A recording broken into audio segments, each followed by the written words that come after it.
I teach by day. Friends of Feeney podcast by night, all day. You know where that's from, Dave? All right, I'm here. It is episode 8. We had a wonderful episode 7. Seth Wickersham was a great guest. I did some shout outs earlier and I missed someone. French Cleaners made masks as well. French Cleaners also made this wonderful shirt. Look at that embroidered shirt. Great for golfing. Check them out, French Cleaners. And they also have a wonderful display with DeSwanee showing their fall clothing.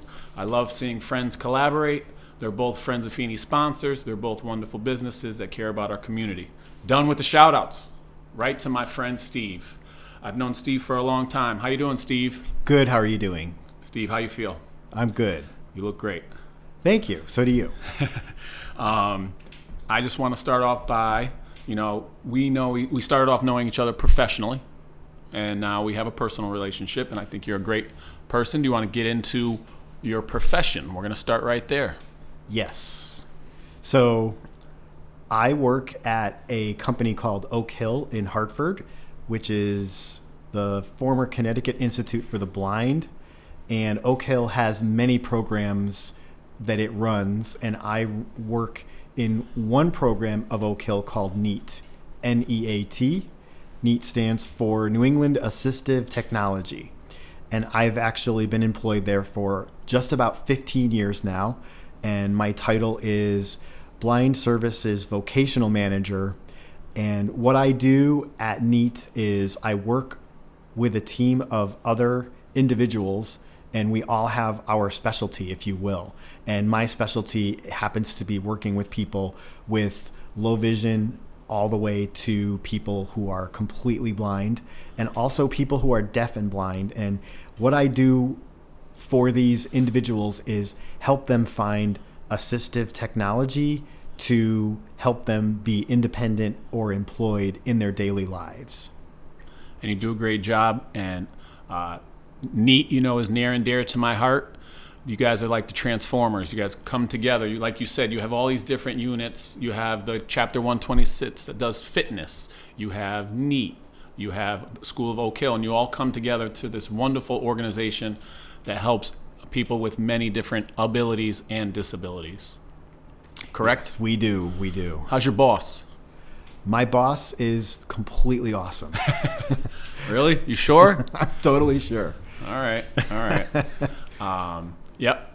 My wife, Nicole Feeney, is the senior director at N.E.A.T, and works. And Steve, that's how we met. So that's our friendship was built there, and now we hang out on Thanksgiving.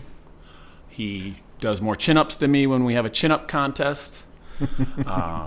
He's just a great person. He has come and talked to our campers at High Meadow Day Camp, our 7th and 8th graders, learned about abilities and disabilities, and your guide dog, Joel.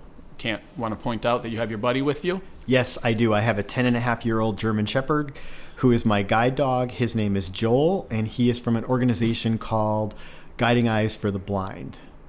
And, all right. And how long have you and Joel been together? 8.5 years. All right. So he came into my life when he was just 2 years old. Yeah, Joel's awesome. Oh, and learned a lot. I should not be mentioning his name, or right? It's okay. Okay. All right. And also learned something today. Did some reading, but not really reading, but a Facebook meme came by. It's so funny that we're meeting.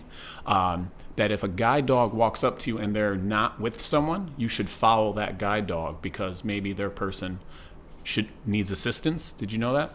Did you know that? I don't know. I did not know that, and I think that it's probably a good idea to follow a dog, but I don't believe that my dog has any kind of training in its repertoire that would suggest that he might bring you back to me, but instinctually the dog probably would do that. Oh, wow. Okay, interesting. What training does Joel have? So Joel is trained to keep me safe while we're moving. So if I'm walking and there's an obstacle in my way, he's going to stop before I crash into that obstacle or trip, and his job is also to alert me to things like up curbs, down curbs, up flights of stairs, down flights of stairs. He can find elevators, escalators, doorways. And if there's people in our way, he can safely navigate me around them. So he's always having to be looking where he's going, and he's always having to think and make decisions about when we're going somewhere, is this a safe path? Oh, so wow. It's a lot of work that he has to do. And he's also trained to do something called intelligent disobedience. So if I'm standing at a four-way intersection and I want to cross the street, I can't cross that street by looking at traffic lights because I can't see them. So Joel is trained that if I ask him to go forward and it is unsafe for us to do that, he's going to do one of two things. He's either not going to go, or he's going to take his body and put it perpendicular to me in front of my feet so I can't go. Like, come around, and he's on my left, so almost he'll come around to my right. He'll block me. And it's my job to know when it's safe to cross the street, not his job. But if I make an error in my judgment, or a car makes an error, then he's not going to go. They call that intelligent disobedience. That's amazing. And I've had it happen with two of my dogs in my life where I've thought it was safe, asked the dog to go forward, and somebody does a right on red, and that's dangerous. And my first guide dog that I had, this goes back to 2003. I got her in July, and in December, we were walking on a walk that we had done hundreds of times. I was at my four-way intersection. I asked her to go forward. Someone did a right on red at least at 30 miles an hour. That dog went right in front. It happened so quickly. It was like snap of a finger. The dog was right in front of me. I couldn't go. The car went flying by. I was like, wow, that dog put her life on the line for me. We got across the street, and I was like hugging the dog for like 5 minutes, that she did that. That's amazing. The other time that it can happen is like when you have sidewalk that continues to go forward, but it's going through driveway. So the sidewalk doesn't break up, and so like if there's a parking lot and people are going out of that parking lot, we're walking. I'm not asking the dog to stop for any reason. There's no traffic lights there, but somebody could pull down that driveway right in front of us, and that's happened to me. Because I walk on Tower Ave over by St. Francis, and there's two driveways there where people can go in and out. And sometimes people are not looking at what they're doing. I'm walking down that hill, and cars could pull right out. And it happened with us, with Joel and I, at some point that happened. And I have a little bit of usable vision, so I could see him looking. I can see his ears go up, and I could tell that he's looking at something, like potentially like that. And I've seen that happen where he's like, whoa, there's a car, I'm stopping. He's very cautious with that. Yeah, I want to point out that now that it gets darker earlier, I feel that people are driving around at 5:30 like they think it's 10:30 because I've noticed when I'm walking my dog, sometimes the pause at a crosswalk, they just assume people will not be out, and people need to be more considerate when driving all over and obeying traffic laws and respecting pedestrians. And so I feel for you and I empathize with you. So that's just trying to connect. What about how does he communicate stairs and elevators? I'm very interested. So it's funny that you bring up the elevator thing. I took him to West Farms a couple of weeks ago to give him something different to do because we've been basically quarantining and being in our neighborhood. And he is such a smart dog that he doesn't like routine, which is unusual because a lot of dogs like routine.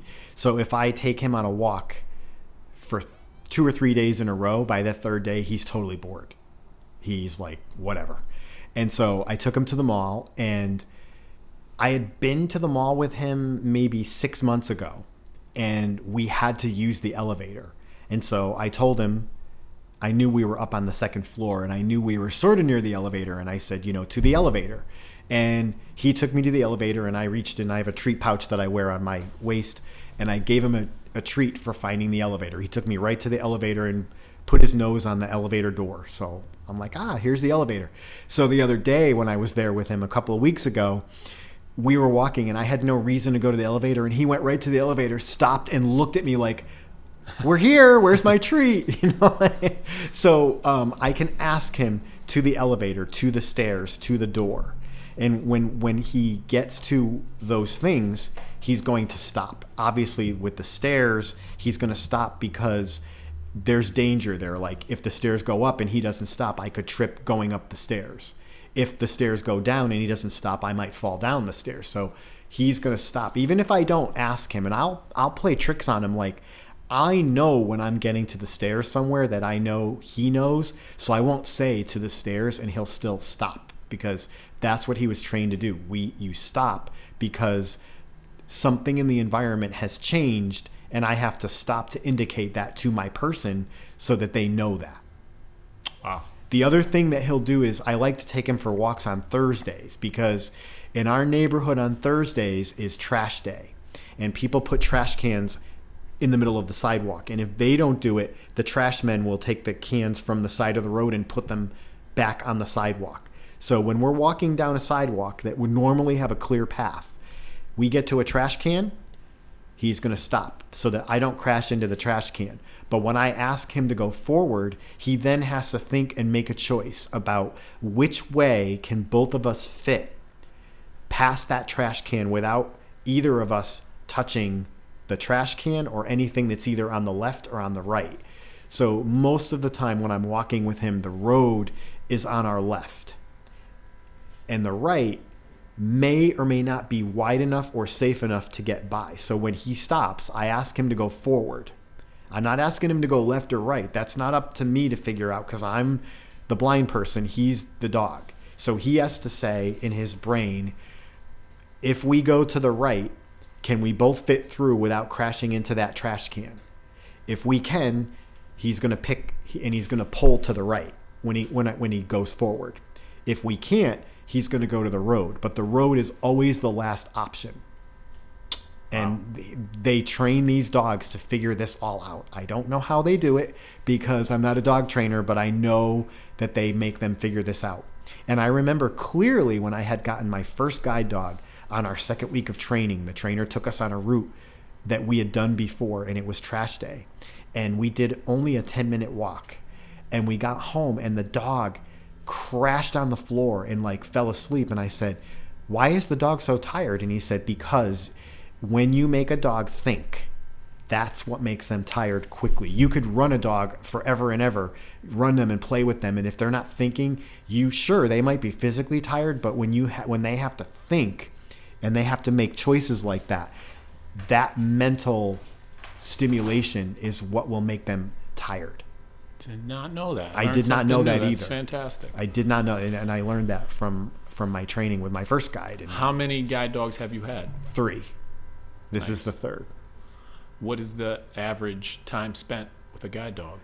That depends on the dog, and it depends, because it really is dependent on the dog and their health and all different kinds of situations. Like I've known people who have had to retire their dogs at 4-5 years old because they've been attacked by other dogs while they're working. I know someone personally this has happened to 3 different times where they've taken their dog to do a route that they normally do. There's been a dog off leash or even on leash that's attacked their dog, and the dog then associates working with that attack, and they can't work anymore. And that's sad. really, really horrible, and it's inconsiderate of anyone to have a dog off leash, in my opinion. Totally agree. It's dangerous, and it's a problem. And you could see a little bit, because when you walked in, you mentioned noticing the screen. What is your vision? So I have no usable vision in my right eye at all. So that's pretty easy to understand that. In my left eye, I do have usable vision. The only way that I could describe it to you is I saw you take off your shirt. You had a white shirt on, Yeah. and now it's black. Like those are 2 pretty extreme. That's a lot of, white and black are opposite, so it's like high contrast. I cannot identify who you are at the distance we are from each other, with social distancing. It's like a nightmare for me. I cannot identify people, and I can't tell who they are because when they're wearing a mask, it sort of disguises their voice a little bit. And I know people by voices, and I've had people come into my office. Your wife came in my office, and I didn't know who she was for almost a minute, but I never told her that because she had a mask on, and it sort of muffles your voice a little bit. Don't worry, she won't know. She doesn't listen to my podcast. Well, I do listen to your podcast. But so like when I go to the doctor to get my eyes checked, they have that eye chart on the wall. Yep. And whatever the distance is from the chair that you sit in, the examination chair, and the eye chart, the only thing that I can see actually on that chart on a good day might be the biggest letter at the top. But usually what they do is they have that on a piece of paper, and so they'll stand where that screen is and they'll start walking closer. Oh, and check your distance. Yeah, and I can't really, like if you had probably a letter in your hand, they use the giant E. I don't think I would see it from the distance we are. It would probably have to be like where this microphone is for me to really know what it is. So everything for me is like really, really, really far away. So the pandemic has added extra challenges for you and Joel, correct? Yes. And it's got to be stressful, and people are annoyed and just put off. But I mean, there's challenges everywhere, and everyone has their own challenges. I feel everyone's stress. I feel like anxiety from everyone else because there's so much fear. Every time I'm around people, it's like, am I far enough away? Am I doing what I'm supposed to do? And if I go out in public, it's just weird. I'm not used to that. No one's used to it. And the hardest part for me with all of this is I know how I feel about it, but I don't talk about it with people because we're all in it. And I feel like there's nothing that I could say that anybody wants to hear. So unfortunately for me, I feel as though I'm internalizing a lot of it, and it's quite unhealthy. That's why you have the chin-up bar. Well, yeah, that's true. But when I get into realms like this, it's like I sort of don't want to do anything either. So it's been tough. But fortunately, the thing that I have in my life that's not changed is the dog. And we were working from home starting in March. And it got really confusing for the dog because I'd get up in the morning and I would turn on the laptop and the dog would get really fidgety because he would be thinking, wait a minute, how come you're not putting on the harness? How come we're not going up the hill? How come we're not being around people? And he would start just, pacing around the apartment and just being really fidgety. Oh man, the dog's feeling it too. Yeah. And so I saw this happen for a couple of days and I said, you know what? I have to give him things to do. I have to give him structure. I have to give him stability. And it was probably the best medicine that I could have because the dog doesn't know there's a pandemic. The dog doesn't know about a virus. He doesn't know about social distancing. He just knows me and people, right? So I started making sure that every day we went for a walk and like figuring, okay, how can I make the walk different? How can I change the route we're doing? How can I change it up? How can I play with him differently? What can I do to make his world somewhat the same as it was? And that is a huge good distraction for me to have. Even now that the weather's getting colder, I still have to do things with him. I can't do nothing with him. He wasn't raised, he wasn't born. His genetics are he's a working dog. And if I don't do anything with him for like 2 days, I know that there's a problem. I can tell by his behavior. He'll start getting up and following me around and, he wants things to do.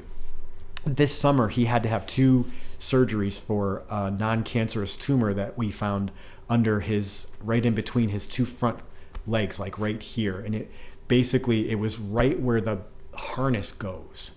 So putting on the harness, it was hurting him. And I took him for a walk and he was turning and looking at me and I'm like, why are we stopping? I didn't understand. And so I went on vacation. I came back, and my dog sitter said, "Did you know about this lump on him?"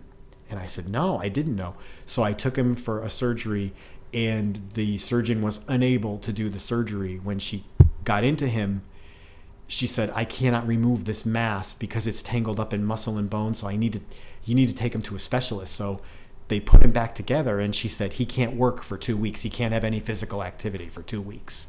Wow. And I was like, what am I going to do? So my dog sitter, Stacy Chung, who I'm publicly mentioning by name, said to me, "I will take your dog for you, and I will keep him for the 2 weeks, and I will give him a comfortable place to recover from surgery." And this woman is outstanding and unbelievable to me, because I only met her this past summer, and she offered to do this for me because I didn't want to leave him home with me, because every time I would get up, he would get up because he wanted something to do, or he felt like I needed for him to do something, and they didn't want him doing anything physical. The first day he came home, like the morning after he had surgery, he was getting up and following me. I'm like, "You can't do that." Like, and I didn't want to turn it into me getting on his case for doing that. So Stacy took him for 2 weeks. Well, Stacy, I want to thank you for being a good friend. That's the motto. That is a friend, right, Steve? It's absolutely a friend. And then who filled in for Joel during those 2 weeks? The white cane filled in for Joel. And I sat on my butt and didn't do anything while Joel was gone, except to be upset that the thing that was getting me through the pandemic now wasn't there. So then he came home. We had the hurricane. We lost power for 8 days. Oh. And we had generator. It was actually kind of fun. When it rains, it pours. It does. It was kind of fun. We were like barbecuing on the grill and stuff. But so a couple days after the hurricane, Joel went down to the Newtown veterinary specialist, and a guy named Dr. Jason Hedrick did surgery on Joel, and he thought Joel was the most beautiful German Shepherd he'd ever seen in his life. And he said to me, "Joel will be good as new in 2 weeks." So Stacy Chung said, "I'll take him for you." So she took Joel for 8 days, and then she brought him back. But the reason I brought all of this up is 2 reasons. One, Stacy's an outstanding person. I met her in June. She didn't know me. She didn't know Joel. But she's a volunteer for Guiding Eyes, and she dog sits for people. And so this is what she does in her personal life. But when she had Joel the first time after the first surgery where they could not remove the lump, she called me like on day 10, and she said, "I've got to get this dog back to you because I'm starting to do some leash walking with him on the grass, and he's pulling me to the road. He wants to go for a walk, and he wants to work." And when she brought him home, I picked up the harness so that we could check to see where the buckle was going to be in terms of where the incision was. And the dog jumped in the air to get into the harness. Oh my God. And I took him for a walk, and he hurt me. I couldn't keep up with him. My legs and my calves were killing me. My arm was out like this. He was pulling so hard. He wanted to work. He was just excited to be with you. He wanted to work. He wanted to be with me. It was just incredible. And that's so fantastic. That's what genetically, that's what a working dog, that's what they do. They want to work. Well, Joel's a beautiful dog. Did you notice he got up? You're filming this. Did I say something? No, you said nothing. He has an internal clock like no one's business. It's dinner time. Oh. And we're not even around a clock right now, and he knows that. What time do you think it is? It's got to be between 5:30 and 6 p.m. It's what time is it? 5:50. Yeah, you hit it on the head. Normally I feed him at like 5:40 because I just can't take it anymore with him. And I have 21 cuckoo clocks in my house, 2 grandfather clocks, 4 mantel clocks. All the clocks chime and make noise at 15-minute intervals, and he knows like when it's like 45, like 5:45, because he recognizes the clocks. You're skipping ahead. I was going to get to that. I'm sorry, but I wanted to say that that's the best. What surprises me about this is there's no clocks here, and he still knows that I didn't feed him.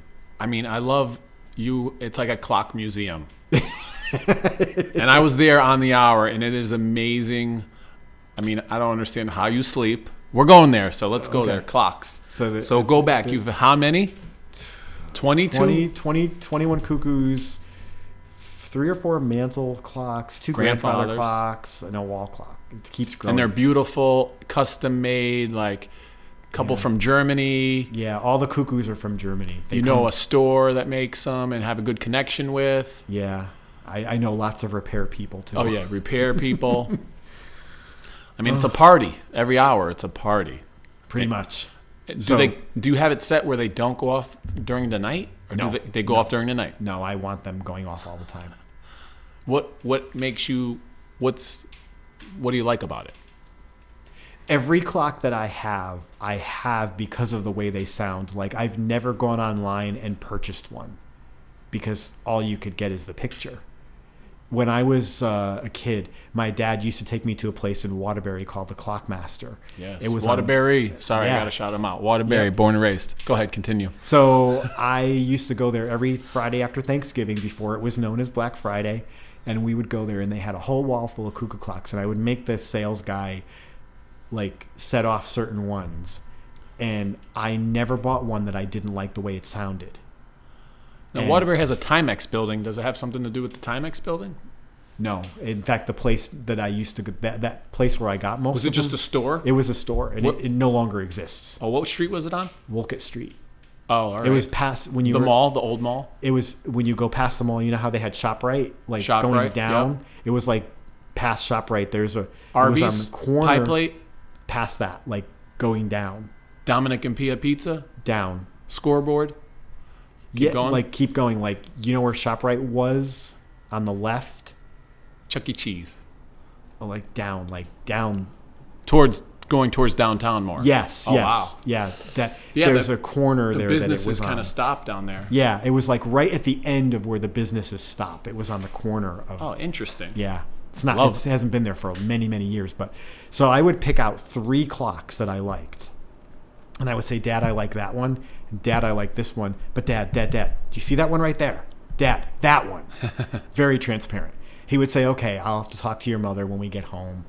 And Christmas would come, and I would open up all my presents. We would all open our gifts on Christmas morning, and there would never be a cuckoo clock there. And then everything would get cleaned up. Somebody would disappear, either Mom or Dad, and they would come back with a box. And it would always be the clock that I wanted. But before they would give it to me, before anybody would go get the box, they would say, "Listen, we're really sorry, but, we have to, money's tight, we have to be able to buy presents for your brother and you, and we just couldn't afford it this year." And I'm like, it's okay. And then they would return with a box. So every Christmas from like 1986. So you fell for this joke every Christmas that they don't have money? I love They it. were very I believable. think It was an amazing, touching story, and I would thought they would leave and make it go off so you could hear it. No. Like, oh, that's the clock that I wanted. No. But it would be in the box. It was brand new in the box, And those are quite pricey, right? yes. Can you go average price? Between, I would say, $200 and $2,000, depending on what you get.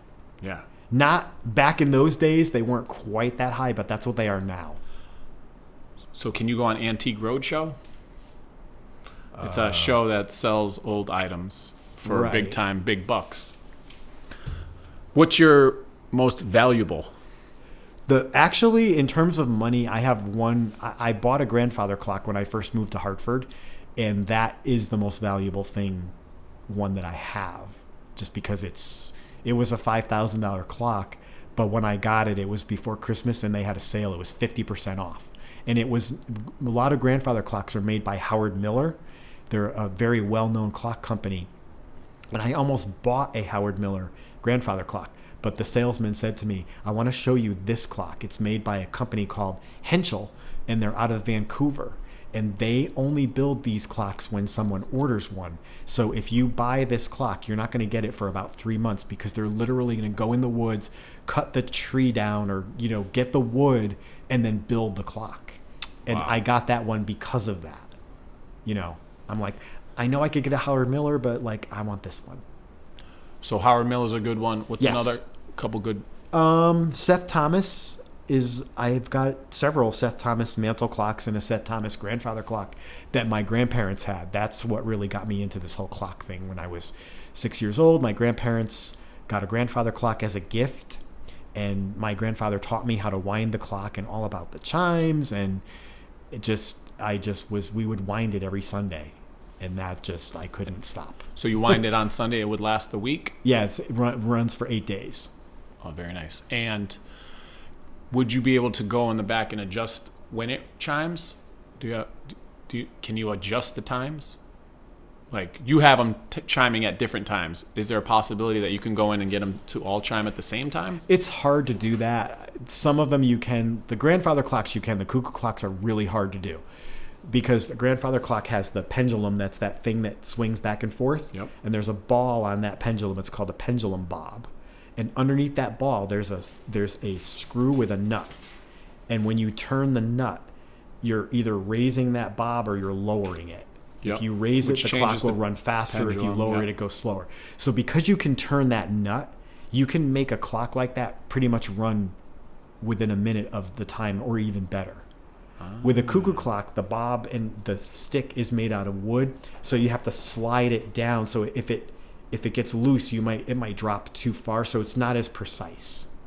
So the grandfather clocks, I pretty much have both of my grandfather clocks running at exactly the time I want them to be, and I don't really have to adjust them very often. The cuckoo clock's a whole different story.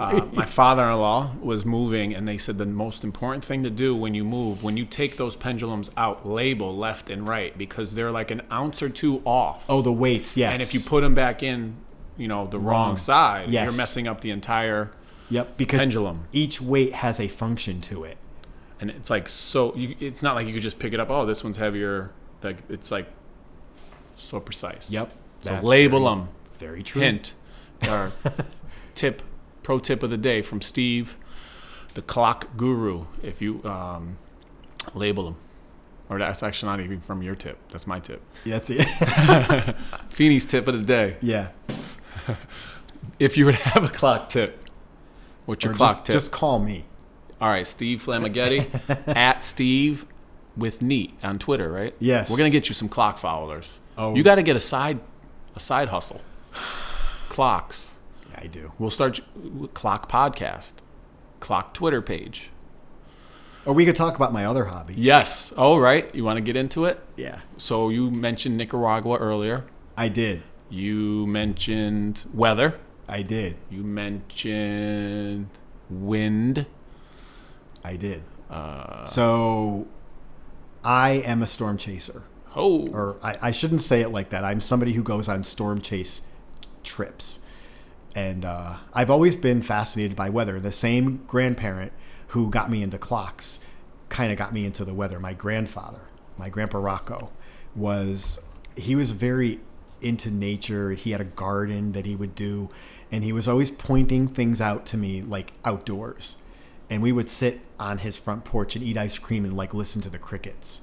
Or if there was a thunderstorm, we would sit out and watch and listen to the thunderstorm. And he would point out things like, in National Geographic magazine, one year they had an article about hurricanes, and they listed every major hurricane that hit the United States since 1900. And I would walk around 7 years old, telling people this. And of course, none of my peers cared about that kind of stuff. And I drove people crazy, and I would make him read me that National Geographic every time I saw him. Grandpa, read this to me. He's like, I just read it to you the other day. Read it to me again. I would drive the man nuts. And I was afraid of hurricanes and thunderstorms and tornadoes. Every time we would have thunder, I would be afraid of it. I was very afraid of thunder. The louder it was, the more I was afraid of it. But as I got older, it was I wanted it to happen more. It was really weird. I was afraid of it, but I wanted it to be happening. And when I got into high school, we had, you take 4 years of science when you're in high school. And so freshman year, we did earth science. Sophomore year, we did biology. But our junior year, there was a guy who developed his own science curriculum in meteorology. And that's what you took when you were a junior. this man wrote his own course for juniors in high school. His name is John Bajoni, and he lives in Burlington, Connecticut. And I took his meteorology course when I was a junior in high school. I got a 100 in the course. I loved it, and I would watch the Weather Channel all the time. And because of Mr. Bajoni, I wanted to be a meteorologist. I ended up going to Western Connecticut State University and taking 21 credits of meteorology. From the gentleman who ran that program was Dr. Mel Goldstein, who used to be on Channel 8. Dr. Mel. He died of cancer in early 2012. I knew Dr. Mel in the early 90s. He developed and ran the meteorology program at Western Connecticut State University, where I graduated from. And so while I was at Western doing meteorology, I really did not have a good chemistry, physics, or math background. That stuff didn't speak well to me. And you really needed to have a math minor to get a degree in meteorology. So I ended up changing my major to communications, and I was really angry about that for a long time. And I stopped doing a lot of my weather stuff because I was so mad that I couldn't get the major. And I graduated and I got into the assistive technology field, and my college roommate and he was a meteorology major, and we graduated and life went on. And he starts emailing me one day. He goes, "Did you know that you could pay a whole bunch of money to go like chase a tornado?" And I said, "Who would be dumb enough to do that? Like, that seems dangerous." And he kept sending me links to different companies that did this. And so in 2008, he and I went on our first storm chase together with a company called Tempest Tours. And basically, these companies exist, and you can find them on the internet, and they will take you to places where there are going to be storms. And what they do is they teach you about meteorology. They teach you about how storms form, which storms are more likely to produce tornadoes, and the different atmospheric conditions that need to come together for this to happen. And so they do lectures each morning where they're teaching you these things. And then you get in the vans and you go to what they call their target. Like, they pick a target based on all the weather data that comes in, and you drive to that target. So if you're in Colorado and there's going to be a storm in Kansas, guess what you're doing? You're driving from Colorado to Kansas. So I've started... How long are these adventures? 2 weeks? 3 weeks? 6, 7, or 10 days. Okay. And actually, there's some now that you can even do 4 days, because a lot of people can't necessarily get away from work for that long. And I started in 2008 with Tempest Tours. I chased with them for 2 years. And I now chase with a company called Silver Lining Tours. The gentleman who owns and operates that company is Roger Hill. All right, let's play a game. Hold on. It's called First, Last, Best, Worst. Your first tornado chase, your last, most recent, your best one, and your worst one. You can start wherever you want. First, last, best, worst. All right. I Go. can tell you the first tornado I ever saw was with Roger Hill in 2010. It was, I don't remember the date. I believe it was either the very end of April, very beginning of May, and it was in Washington County, Kansas. And interestingly enough, I just did a chase with Roger in June of this year, and we ended up in Washington County, Kansas. And I said, "Hey, Roger, do you remember that this was where I saw my first tornado?" He goes, "Yes." And Roger's like a walking encyclopedia. Like, he remembered that. He's your buddy that emailed you? From college? Your college classmate that emailed you? Roger's the guy who owns the company. Oh, gotcha. Yeah. Sorry. Alan is my friend. I didn't mention his name. Alan is my buddy who got me into this. So it was very interesting that I finally got back to Washington County, Kansas. And I remember, I'm like, "Roger, do you remember that was my first tornado?" He's like, "Yep, I do." And he gave me like the date and the time and everything. Oh, he's good. First. That was first. Last, best, worst. The last one was this past June. I was able to go and chase, even though there's a pandemic happening right now. At that time, the number of COVID cases in the Midwest was like less than 1%, and we were able to do it and be safe and everything. And it was it was weird, but it was good. Like, it was good to just get out and move around and Do you feel a rush? Do you feel the energy? Do you Yes. feel the wind? Do you feel, what do you... Everything. It's funny. I don't like rain, so as soon as it starts raining, I'm like the first person that gets back in the van. So it's kind of funny. Oh, what was the best? Come on, the best one. I don't. You know what? You had a tie for a best. I can't even. They're just all fantastic. There's different things that happen on every one of them that make them the best. Like this year, it was the best because I got to get out of my house for 2 weeks in a pandemic and be around people and be going places. I hadn't been anywhere for like anybody else, like 3 months. So it felt really good this year. And I also got to go to North Dakota this year. And we spent a couple of days up in Bismarck, North Dakota up there. And I had not been in North Dakota for that long. So that made it special. What was You're chasing tornadoes. There's got to be a tough story. I mean, the worst. Hopefully, it's not just the rain. Come on, give me something good. You know what? The worst year that I chased in was 2009. They had a drought in the plains, and we had 1 or 2 days where there was even storms to chase. But I met some phenomenal people on that particular tour. We had such a good time laughing all the time. When I go on these tours, I don't bring my dog with me, so people see me with the white cane. And the first couple of days, like, no one asks me anything because people are nervous and they don't know you. And on that particular tour, I think it was like day 3, and everyone had started drinking because there was like nothing to do. And so we ended up in some restaurant, and someone said to me, I'm not going to repeat this exactly how they said it, but they said, what are you doing here? You can't see. What is it about this that would even interest you as someone who can't see?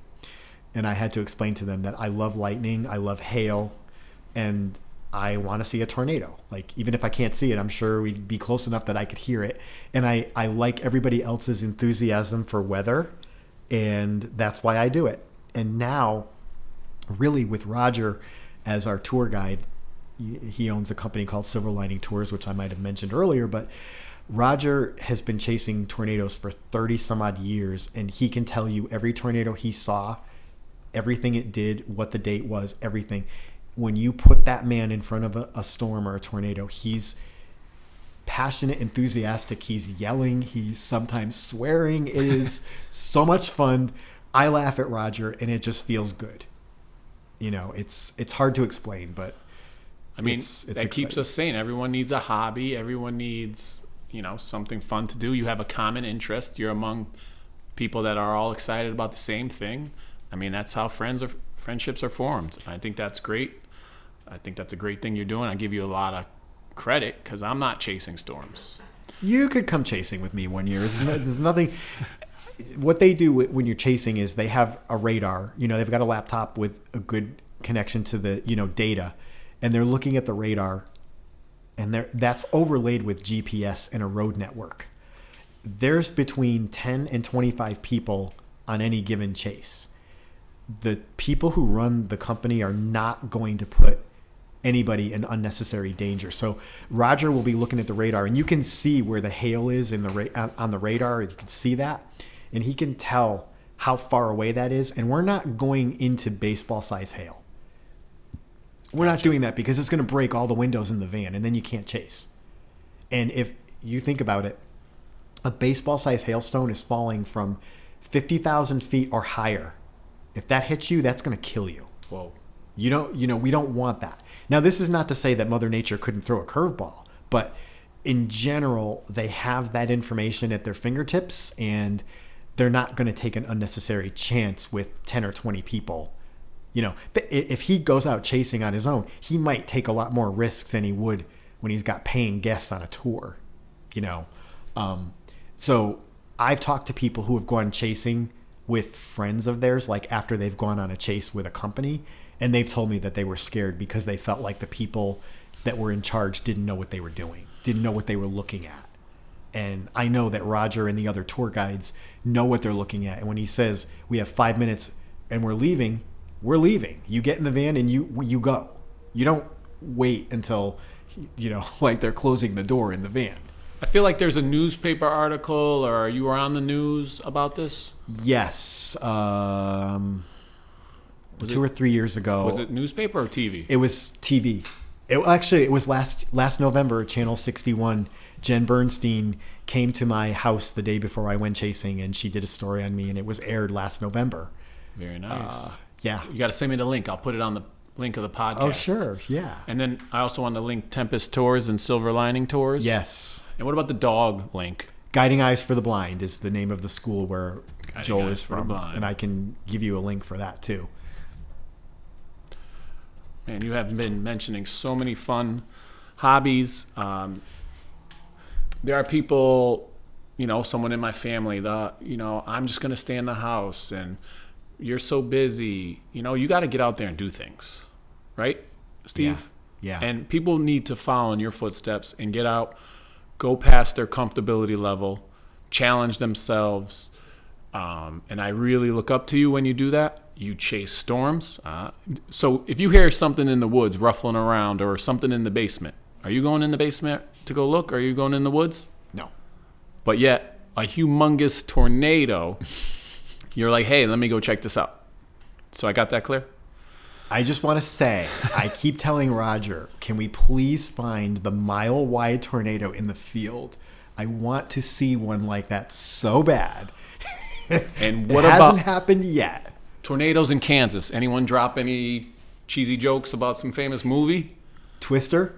Twister? Let me tell you something about Twister. If it weren't for Twister, there would be no storm chase companies. This is what got people started, like wanting to do this as a hobby. Oh, wow. As much as I dislike that movie because there's too many fake things in it, I am so glad that it happened. And there is a town in Kansas where there's a Twister museum that you can go to. And Roger doesn't like to go there because he's been there like 10,000 times. He's like, we're not going to the Twister museum. That's awesome. And there's a place called Dorothy's House in Kansas, too, that you can go to. That was the movie I was thinking. Oh, The Wizard of Oz. There's a twister coming, a twister. And every year when we do the chases, you do orientation like the first night. And so they're asking you, like, what got you into chasing? So many people say when they saw the tornado in The Wizard of Oz, they wanted to see one. That's gotten so many people hooked on chasing. They wanted to land on the fairy godmother's on the other sister. side. Yeah. Go from black and white to color. Yes. So we're going down the line. We did our hobbies. You did your job. Oh, back to your job quickly. If you were to give 3 suggestions on someone that was aspiring to be the manager of blind vocational services, what 3 suggestions would you give that person? Be open-minded. Good one. Think out of the box. Remember that one size does not fit all. Man. Have you been asked that question before? No. Great answer. Can you repeat them? Those were fantastic. Think outside the box. Be open-minded. And remember that one size does not fit all. As a teacher, I think that is an amazing answer, and that could fit with pretty much a lot of other occupations. But thank you. Words of wisdom from Steve. We also now, being a teacher for 17 years, you mentioned your teacher that what got you interested in weather. We talk about it. Your favorite moment with a teacher that inspired you, a teacher that really helped lead you to who you are today. Do you have someone you'd like to talk about? I have too many, actually. But Mr. Bajoni, definitely, and I've actually reconnected with him because he, not only was he a teacher, but he used to write the weather forecasts for a lot of the towns. Like the towns would hire him and he would work with the superintendents, and he still does this. His business is called Fax Alert Weather, I believe. Oh, give me that link too. We'll add that to the end of the podcast. Yeah, so, and is he still currently teaching? No, he retired. What? And where did you grow up? Wolcott. Yeah. Again, I'm from Waterbury. Yeah. You're our evil next door neighbor. Why? We didn't like Wolcott people. Really? You're lucky I like you. And I'm kidding. So you're a Wolcott Eagle? Yes. I used to have Yes, I had a jacket from high school. I don't know whatever happened to it at Eagles. Also, true or false, how many other people had visual needs in your school? At the time that I was in school? Yeah. None. None. I actually was the first person in Wolcott. to go to public school. I started school in 1977, I think. 70, yes. And because before then, you know, in the olden days, if you were blind, you couldn't go to public school. That was not a thing. You had to go to Oak Hill, where I now work, which at that time Oak Hill was a school for blind children. Children went to school there, K through 12. And then they passed the idea, right? Right. IDA. And then, yes, and then that got passed. And so I happened to be... That was like 76 that was passed, and you were joined a 78? Yes. And I'll tell you a quick story. Please. I had something called someone called a teacher of the visually impaired. You see, this dog is like all over the place. He's like, hungry. Where's my dinner? I'll feed him off camera. So I had a teacher of the visually impaired, TVI. So anyone can go to school, get a master's in special ed, and then you do master's in special ed / TVI. You can get that from UMass Boston. I had a teacher of the visually impaired who worked for the state of Connecticut. Her name was Barbara Waterman, and she started with me when I was 4 years old. And I went through kindergarten, and at the end of the school year, there was a PPT meeting that my parents were at and she was at and the school was at to plan for next year. So they wanted me to go to a year of transitional school before first grade. And my mother was very upset by this because she felt that I should go to first grade. So she called Miss Waterman and she said, I don't understand this transitional business. I have an older son who's not blind, and I have Stephen, who's my, younger son, me. And I feel that he's done everything that he needed to do in kindergarten based on what I know about my older son and that he's mature enough, and I want him to go to first grade. And Miss Waterman said to my mother, listen, off the record, you don't have to sign anything that they're giving you. You don't have to agree to anything they're giving you. If they don't want him to go to first grade, it's because they're not ready for that. And that's not your problem. That's their problem. So if you want this to happen, this is what you need to do. So not only was she a teacher for me, but she helped my family every year that I was in school advocate for things like that. Because there was no one that would do that. That just gave me the chills. How she can advocate, teachers care that much, where she's going out of a limb and against almost the norm to give you that advice and to make sure that you're getting the best education that you can. Shout out to Miss Waterman. Is she still around? No, she passed away in 2009. I did not know that, but I was able to get in touch with her roommate, and I was able to communicate with her, and she told me several stories about how Miss Waterman was so fond of me because she knew me from 4 years old until I graduated from high school. And I had seen her a couple times even after, even in the early 2000s, I had seen her. And I actually have a note in my pocket that we found that was in my grandmother's box of pictures. When my grandmother passed away, my mom was going through stuff, found a note that Miss Waterman had written from 1978, and I have it in my pocket. And I shared it with your wife one day, and it made her cry. Because I can only imagine. I'll share it with you off camera. It's in your pocket right now. It is, yes. So you carry it with you all the time. Yes. No, that's amazing. That's yes. the difference that teachers make. Teachers, don't make a lot of money, but we make an impact, a positive impact, and that teacher made a difference in your life. And I mean, I'm just honored hearing that story. There's so many teachers out there doing the same thing that she did. And it's amazing that you were the first on the entire public school of Wolcott, Connecticut that was visually impaired. Yep, I was the first. So there was. You're like, is it a bad comparison that you're like the Jackie Robinson of? No. Have you heard that one before? No. It's the first time for everything, right? No, she many times. I'll tell you one other quick story. We were learning to read, and there was a small book that she could not get in large print. Part of her job was to get hold of my textbooks, and they had to get sent away to get put into large print. And it took months for that to happen. And there was something that we were doing, and I was sitting with her, and I was doing some independent work, and she had masking tape and a pen, and she was writing. And I said, "What are you doing?" And she said, "I'm rewriting this book for you because I want you to be able to have the same book that everyone else is going to have. And so I'm just rewriting it so you could read it." It was very matter of fact the way she said it, but it was a book about kittens and cats, and she wanted me to be able to see the pictures of the animals in the book, and she knew she couldn't get it enlarged, so she rewrote the whole book. Wow. While we were sitting there. Like, she would do things like that.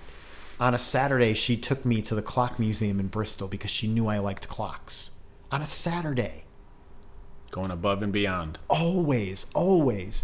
Even after I graduated from high school, and if I would call her and I would tell her something that I was doing, she would always say something like, "Did you know that if you look here, you can find this?" That's not, do you know what I'm saying? Like, giving you advice, she was and suggestions, always leading you in the right direction. Teaching me, like, where could I go to learn more about something constantly. So she advocated for you and looked out for you from 4 to high school, till I graduated from high school. That's amazing. Yeah. And she never raised her voice. I know that I got under her skin a few different times for things. I exasperated her. In my career, I've had students with visual needs, and I've had the enlarged textbooks. We had the sit closer to the front. What would you offer suggestions coming from a student that had visual needs going up? What advice can you give to a teacher? Again, even to I think I said this earlier, like, thinking outside the box and like, don't be afraid to try something. I used to wear glasses when I was younger, and they really didn't do anything for me. They were very thick. And I think it was more, we were really worried about not getting poked in the eye, because this is my good eye, this is my bad eye when I was a kid, couldn't see out of this one, so this is bad, this one's good. Mm-hmm. So I think everyone wanted me to wear glasses so nothing would ever get into my eye. But they didn't really help me. But one year, my optometrist gave me like a little clip-on telescope, and I could read the board with it for the first time, so I could watch the teacher teaching maths. I was actually able to learn how to do long division with this little telescope. But I also had a paraprofessional that worked with me, and she was another phenomenal person. Her name was Mrs. Tata, and I used to drive that woman crazy. I used to make her laugh all the time. But we were doing long division, and she was sitting with me one day, and she said to me, you're moving everything all over the page because it's not being lined up. When you do long division, it's all got to be like lined up, I guess. I don't remember. So she took a piece of graph paper with the squares, and she rewrote the problem, and she said, "Do you see how I put each number in each square?" She said, "I want you to follow what I did and do all your numbers in the square, because then you're going to keep, everything is going to be lined up." Yep. This is amazing to me. It worked. Okay. She was not a teacher. She's a paraprofessional. She took that to my classroom teacher, Mr. England, who is another absolutely phenomenal teacher. She showed it to him, and he said, "You know what? I'm going to do this with the entire class." Oh, yeah, because everyone writes long division a mess. And he said, "I think this is going to help the entire class." So he thought outside the box too, and he was willing to take a suggestion. I don't know anything about school politics, but I wonder how it is when someone who's not a teacher goes to a teacher and says, "Hey, I tried this and it worked." And he's like, "I'm doing it." No. Didn't even think, he's like, "This is perfect." Shout outs to the paraprofessionals.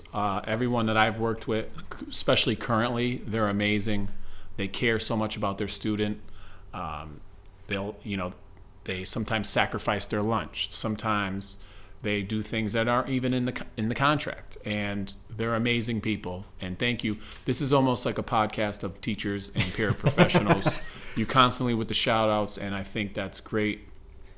They're special people, and thank you for sharing all these wonderful stories. And don't stop. Keep going. We could probably do like 4 podcasts. Let's go. Keep going. I have so many things that I could tell you. I mean, the 2 teachers though. Let's talk about the AVI. Is it AVI teacher? TVI, teacher of the visually impaired. TVI. And the weather teacher. Mr. Names Bajoni. again. What do you got? Mr. Bajoni. Mr. Bajoni. John Bajoni. Thank you, John.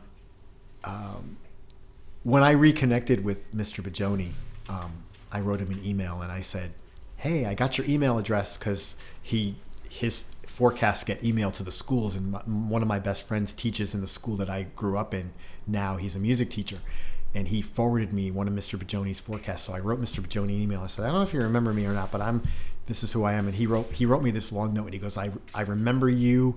And he mentioned like 2 or 3 other students. He goes, when I had you guys, I feel like you all were so passionate. Like you were the highlight of my career. Wow. But I can't tell you how many times I've wanted to go back to a teacher and say, do you realize what you did for me?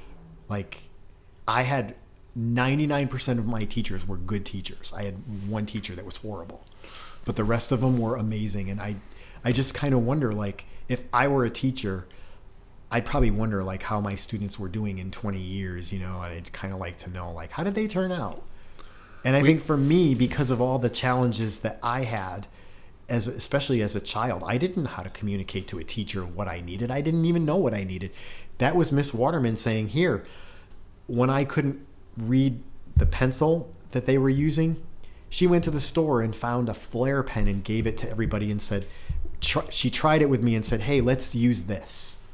That's all this woman Explain what a flare pencil is. So a flare pen is basically a black writing pen that doesn't see that light up there. Yep. If I were still in school, I would be like this trying to read, and that light would glare down off the pencil lead, and I kept moving my head, and Miss Waterman said, what are you moving your head for? And I said, I can't read. And she's like, oh. So like the next time I saw her, she Can I pet him? I'm not supposed to pet him, right? No, he's trying to get my attention because it's past dinner time. Yeah, Joel, Bubba. come. After she saw that happen, the next time I saw her, she said, I got these flare pens, and she wrote something on the paper, and because it was making black, unglaring print on the piece of paper, and she said, can you read this? And I said, yes. So she immediately gave them to the teacher and to the para and said, whenever we write for Stephen, let's write it with this. Like, and that's assistive technology, even though we didn't call it that back in those days. That's a low tech, probably $1 piece of assistive technology that changed the way I could do my work. Assistive technology doesn't have to cost $10,000. It could be that pen or that different colored paper that you could use that might help someone. There's low tech and high tech. That's why I say you got to think outside the box and be willing to try anything. Even if you get a binder and have the kid write on an angle on a binder, that's low tech. Yeah. Adaptive technology right there. And the best teachers I had were teachers, like Mr. England, when Mrs. Tata went to him and said, I tried this graph paper and look what happened. He's like, we're doing that with the whole class. Speaking of technology and high tech, would you mind, or how do you feel comfortable? Can you show us your iPhone and some of the apps and technologies that allow you to access it? Yes. This is I think Apple has been wonderful with their updates and their... It's interesting.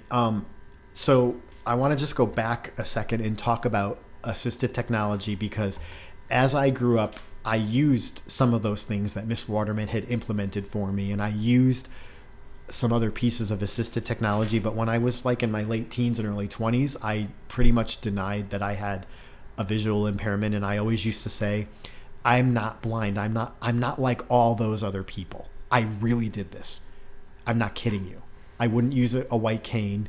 I tried to act like I wasn't blind. Extremely stupid. How'd that work out? It was scary. I think back now on some of the things that I did. I was at Western and I had a group of friends, and we went to the diner one night, and the way we crossed the street was I grabbed someone's hand and we ran across the street. You know how dangerous that is? Like, I look at that now and I'm like, what in the world was I thinking? But that's your 19, 20, 21-year-old guy mentality, I think, right? I would do stuff like that all the time. And I remember being afraid, but like figuring I had to toughen up. So as I got older, I basically learned to smarten up. And now I have the 47-year-old way that I do things. And I say sometimes I have to make a choice. And I'll say, okay, there's the 47-year-old way to do this, or there's the 20-year-old way. 9 times out of 10, I pick the 47-year-old way because I don't want to get hurt. Smart. But going back to AT, I really didn't embrace using AT until I had my second job and I was selling AT for a living. And I was selling people magnifiers and dark writing pens and dark writing, dark line pads, large print calendars, talking clocks, talking watches, Braille technology, kitchen gadgets and all these different things. And as I did that, I started to buy some of the stuff and bring it into my own home. And I started using it and I was like, this is so much easier. And that's when I really started to understand the importance of the tools and using the tools. And I tell people all the time now, unfortunately, the way the world is, there is not one tool that you can use that will accomplish everything that you have to do in your day. So I bring all that up because my iPhone is one tool that I use in my day to accomplish many tasks. And Apple has been smart enough to where they have built in accessibility features into their operating system. It used to be years ago, back in the late 90s, early 2000s, if you had to have assistive technology on a computer, it had to come from a third party. So if they changed Windows, when it went from Windows 98 to Windows XP, we couldn't use our screen reading technology for a couple of months.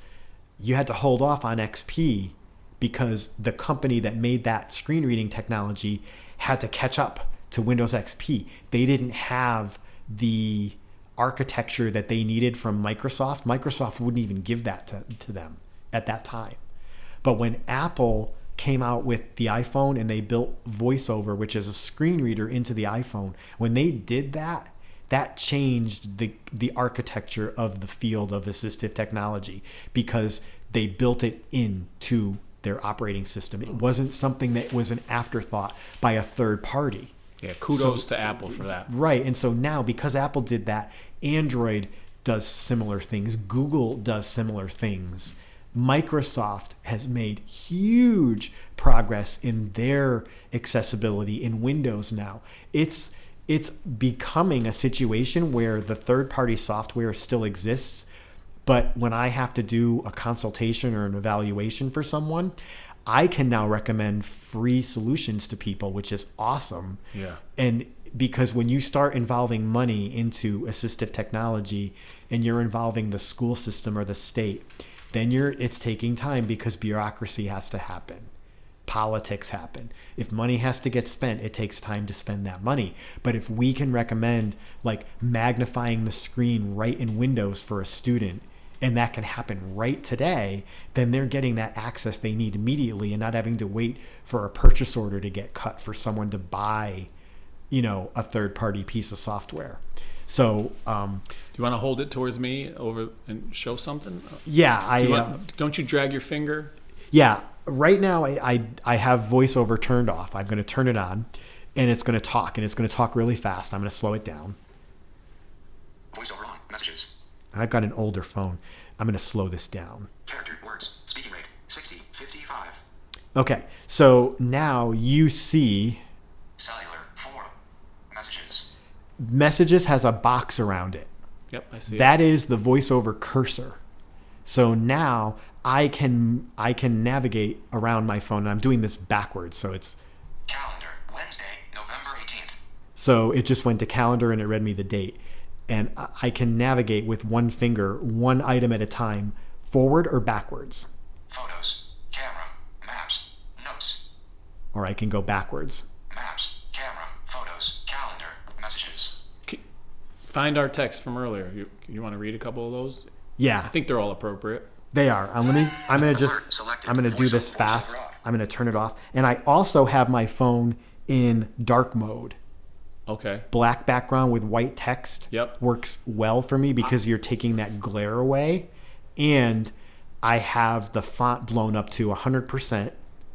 And that's larger text in Apple. and I have it set to bold.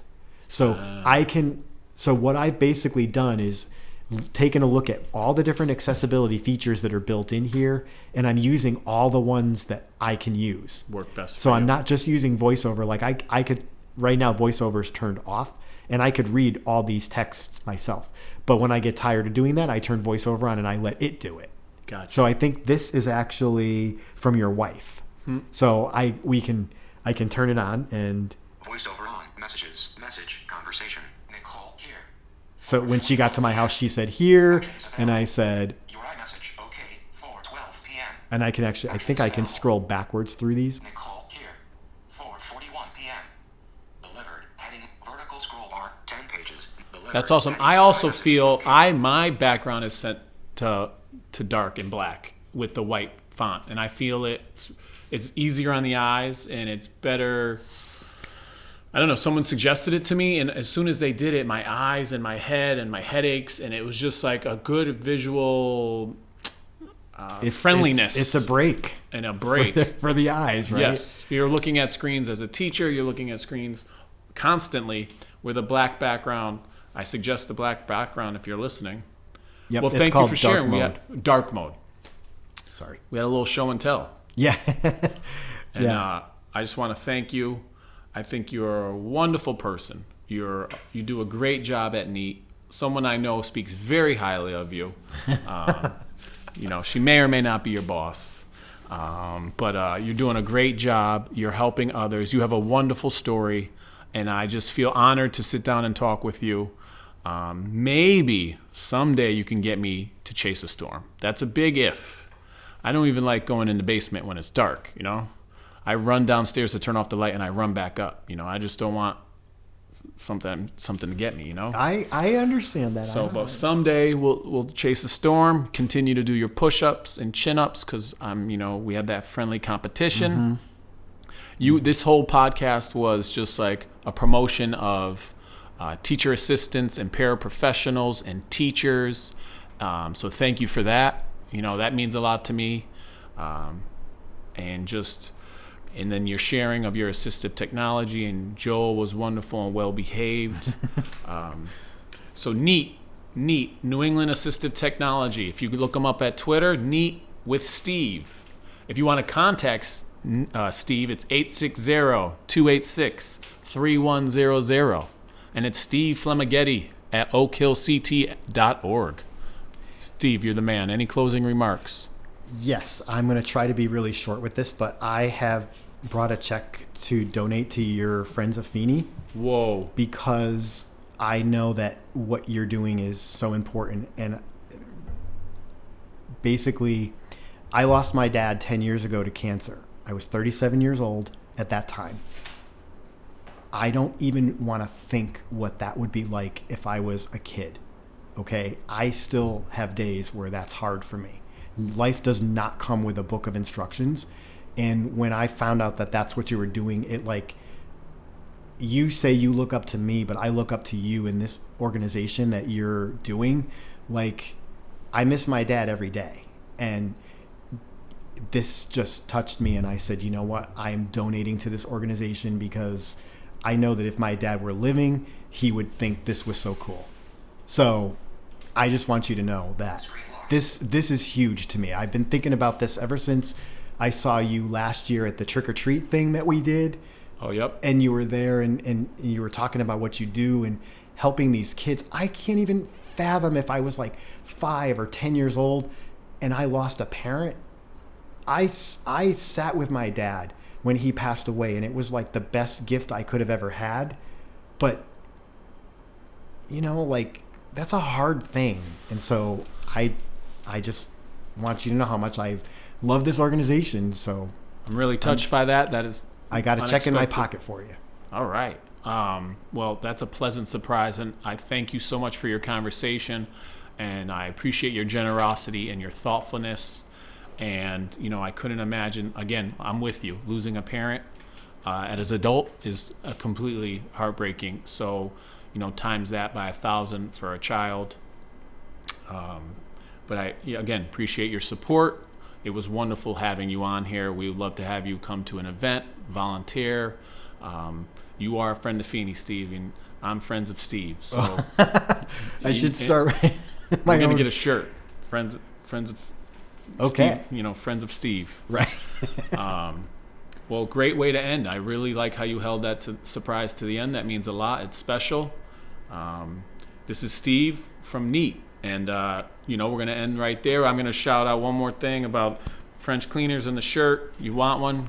Go see them.